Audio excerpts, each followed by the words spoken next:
EVMs hand over कर देंगे, फिर ये भी हो सकता है ना कि हम हैक ना कर पाए उसे, तो उनकी बात सही हो जाएगी। और अगर हम देश की जनता के सामने हैक करके दिखा देंगे तो इलेक्शन कमीशन जो इनडायरेक्टली हिंट कर रहा है देश की जनता को, जैसा सुप्रीम कोर्ट ने किया था, उस साबित हो जाएगी बात कि ये ईवीएम की मशीनें बनाई ही इसलिए जा रही हैं कि मोदी जी जो सारी सीटें जीत पाए, वो सारी क्या, जितनी सीटें चाहेंगे वो उतनी जीतेंगे ईवीएम से, तो उनके हाथ में। इसलिए तो कहते हैं ना बार बार एक नारा, आएगा तो ईवीएम से आएगा तो मोदी ही, और ईवीएम नहीं होएगा तो जाएगा तो मोदी ही। जैसे सुप्रीम कोर्ट के जजेस ने कहा था ना, आओ और हमारी रक्षा करो।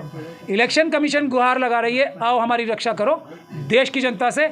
और इसमें पुलिस के लोग जो हैं वो मेरे ख्याल से उन्हें हमें सपोर्ट करना चाहिए, क्योंकि इससे मोदी सरकार की भी तो क्रेडिबिलिटी बढ़ जाएगी। क्योंकि इलेक्शन की मशीनें तो कोई, अब मैं उस डिटेल्स में नहीं जाना चाहता क्योंकि वो लंबी बात हो जाएगी, जो दो कंपनीज बनाती हैं वो कोई अपने घर में 100% बन रही है। बाहर से मेरे पास ये भी जानकारी है कि ये जैसे पेगासस इजराइल से आया है, ये मशीनों का भी जो मेन इक्विपमेंट्स है इजराइल से बन के आ रहे हैं। हैक कैसे होनी है, हैकेबल हैं या नहीं है, या प्री प्रोग्राम्ड है, ये सब हम उसी मशीन को खोल के दिखा देंगे ना आपके सामने, दुनिया के सामने। जो इलेक्शन कमीशन हमसे चाहता है, शायद हमने उनकी बात पकड़ ली है, लेकिन हमारे तीनों में से किसी ने घेराव शब्द का यूज किया है। तरीके से आप करना चाह रहे हैं। हम लोग एक डेलीगेशन जाएगा इलेक्शन कमीशन के आह्वान पे, ये उन्होंने 2017 से कर रखा है कि जो जागरूक नागरिक हैं वो आएँ और इस प्रोसेस को देखें और इसको ठीक करें। तो एक डेलीगेशन जाएगा पैदल चल के। हम इलेक्शन कमीशन को रिटर्न में भी रिक्वेस्ट दे रहे हैं, पुलिस को भी रिटर्न में बता रहे हैं, इसके लिए कोई परमिशन की आवश्यकता कानून में नहीं है। हम कोई ट्रैफिक डिस्टर्ब नहीं करेंगे, हम लोग थोड़े से लोग होंगे वो पैदल चल के जाएंगे बगैर किसी ट्रैफिक में व्यवस्था बिगाड़े, कुछ भी किए। हमने मिशन सेव कॉन्स्टिट्यूशन की तरफ से एक दिल्ली हाई कोर्ट में पिटीशन भी डाल रखी है, क्योंकि हमारी मुस्लिम महापंचायत को बार बार कैंसिल कर रही है दिल्ली पुलिस। तो हमें ये बताए कि प्रोसीजर कोई है कानून का कि किस तरीके से कोई डेलीगेशन जाएगा किसी से मिलने, किस तरीके से कोई प्रदर्शन करना होगा, किस तरीके से कोई सभा करनी होगी। तो ऐसा कोई भी डायरेक्टिव ऑफिशियल दिल्ली पुलिस ने हाई कोर्ट में स्टेटमेंट दी थी कि हमारे पास ऐसी कोई डायरेक्शन या पॉलिसी कुछ भी नहीं है। कानून के हिसाब से आर्टिकल 19 है, हम सिर्फ मिलने जा रहे हैं, कोई प्रदर्शन करने नहीं जा रहे। और उनसे ये कह रहे हैं कि हमें 50, हमें देखिए इलेक्शन कमीशन तो खुश हो जाएगा इस बात से, तो हम ये हमारे नौकर हैं इलेक्शन कमीशन के, जो चीफ इलेक्शन कमीशन है भारत की जनता के नौकर ही तो हैं। मालिक नौकरों के पास जा रहे हैं एक रिक्वेस्ट लेके, तो नौकर मेरे ख्याल से जो इलेक्शन कमीशन के नौकर हैं देश की जनता के, वो हमें 50 ईवीएम्स हैंड ओवर कर देंगे। फिर ये भी हो सकता है ना कि हम हैक ना कर पाएँ उसे, तो उनकी बात सही हो जाएगी। और अगर हम देश की जनता के सामने हैक करके दिखा देंगे तो इलेक्शन कमीशन जो इनडायरेक्टली हिंट कर रहा है देश की जनता को, जैसा सुप्रीम कोर्ट ने किया था, तो उस साबित हो जाएगी बात कि ये ईवीएम की मशीनें बनाई ही इसलिए जा रही हैं कि मोदी जी जो सारी सीटें जीत पाए, वो सारी क्या, जितनी सीटें चाहेंगे वो उतनी जीतेंगे ईवीएम से, तो उनके हाथ में। इसलिए तो कहते हैं ना बार बार एक नारा, आएगा तो ईवीएम से आएगा तो मोदी ही, और ईवीएम नहीं होएगा तो जाएगा तो मोदी ही। यानी आप उस चुनौती को एक्सेप्ट कर रहे हैं जो चुनौती ये कहकर दी जाती है कि आओ और साबित करो। यस, ये चुनौती मान रहे हैं आप। हालांकि इलेक्शन कमीशन ने चैलेंज भी लिखा था अपने प्रेस रिलीज में। हम चुनौती नहीं मान रहे, हम उनका इशारा मान रहे हैं कि आओ और इसकी चोरी पकड़ लो दुनिया के सामने, ताकि हमसे ये पाप होने से बच जाए। मैं तो इसको इस नज़र से देखता हूँ, इलेक्शन कमीशन ने जैसे सुप्रीम कोर्ट के जजेस ने कहा था ना, आओ और हमारी रक्षा करो। इलेक्शन कमीशन गुहार लगा रही है, आओ हमारी रक्षा करो देश की जनता से। और इसमें पुलिस के लोग जो हैं वो मेरे ख्याल से उन्हें हमें सपोर्ट करना चाहिए, क्योंकि इससे मोदी सरकार की भी तो क्रेडिबिलिटी बढ़ जाएगी। क्योंकि इलेक्शन की मशीनें तो कोई, अब मैं उस डिटेल्स में नहीं जाना चाहता क्योंकि वो लंबी बात हो जाएगी, जो दो कंपनीज बनाती हैं वो कोई अपने घर में 100% बन रही हैं क्या।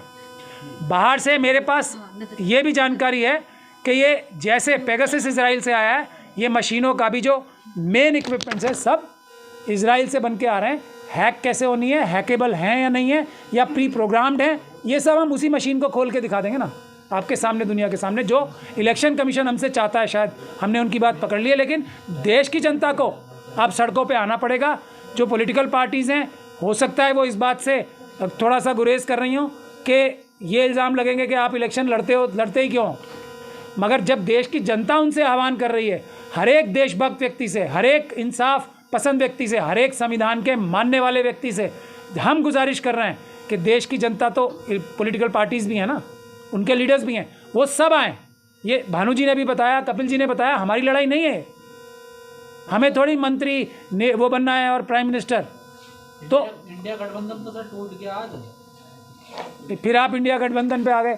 ये देश टूटने से बचाने की बात हो रही है। हमें इससे कोई मतलब नहीं है कौन प्रधानमंत्री बने, कौन सरकार जीते, कौन हारे। हमें मतलब है कि देश में निष्पक्ष चुनाव होने चाहिए, जनता की आवाज़ से जीते हुए लोग पार्लियामेंट में, असेंबलीज में जाने चाहिए। ईवीएम से जीते हुए लोग पार्लियामेंट और असेंबली में नहीं जाने चाहिए। हमारी आवाज़, हमारा ये मतलब है। हमें इंडिया गठबंधन या किसी गठबंधन से मतलब नहीं है। हैकिंग के सबूत तो है नहीं सर आपके पास। ईवीएम मशीन है जो हैक करूं मैं? आप ईवीएम मशीन दिलाओ तो उसे हैक करूं ना। देखिए, लोगों ने तो कहा है सर चैलेंज, मैं वही चैलेंज तो हम एक्सेप्ट कर रहे हैं। चैलेंज पार्टियां गई थी, कोई भी नहीं ले पाया, ईवीएम ना कर पाया सर। नहीं तो हमें दे देना, हम ही कर देंगे। हम कोई पार्टी नहीं है, हम तो नागरिक हैं। हम दुनिया के सामने अलग अलग स्टेट्स में जाके ईवीएम की जो इलेक्शन कमीशन की सील होगी वो भी आप लोगों के सामने लाइव खोलेंगे, लाइव हैक करके दिखाएंगे। लाइव दिखाएंगे कि आप किसी भी बटन पे उंगली दबाओ, बीजेपी के उतने वोट आएंगे ही, लाइव दिखाएंगे।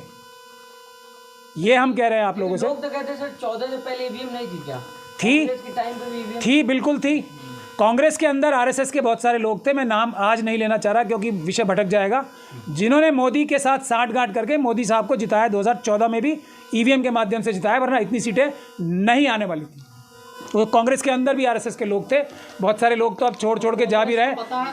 उनके चेहरे बेनकाब हो रहे हैं। आप सब लोग देख ही रहे हैं कैसे कैसे लोग जो इतने हार्डकोर कांग्रेसी बताते थे, कितनी मलाइयाँ और कितने मक्खन खाए जिन लोगों ने, वो कांग्रेस को छोड़ के जा रहे हैं। तो ये क्यों? क्योंकि वो लोग सब उनके लोग थे या वो ईडी और सीबीआई से डर गए।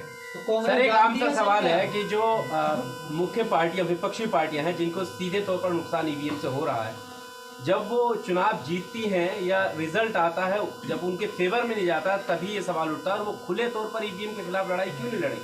आप लड़ रहे हैं, मतलब वो पार्टियां जिनको सीधे तौर पर ईवीएम नुकसान पहुंचा रही है, इसके पीछे की क्या वजह है? सबसे बड़ा फायदा और नुकसान देश की जनता का है ना, तो जनता ये कर रही है।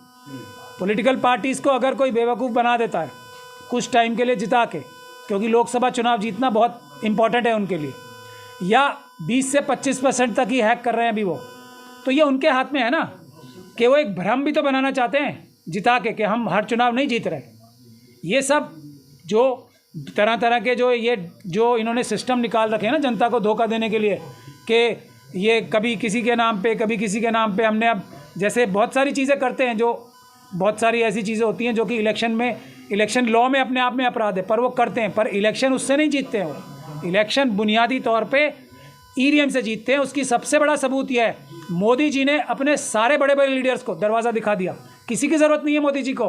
जब तक ईवीएम है, ना अडवाणी जी की ज़रूरत है, ना शिवराज सिंह जी की ज़रूरत है, ना योगी जी की ज़रूरत है, ना गडकरी जी की ज़रूरत है, ना किसी भी और राजनाथ सिंह जी की ज़रूरत है। किसी की ज़रूरत ही नहीं है उन्हें, सिर्फ ईवीएम की ज़रूरत है।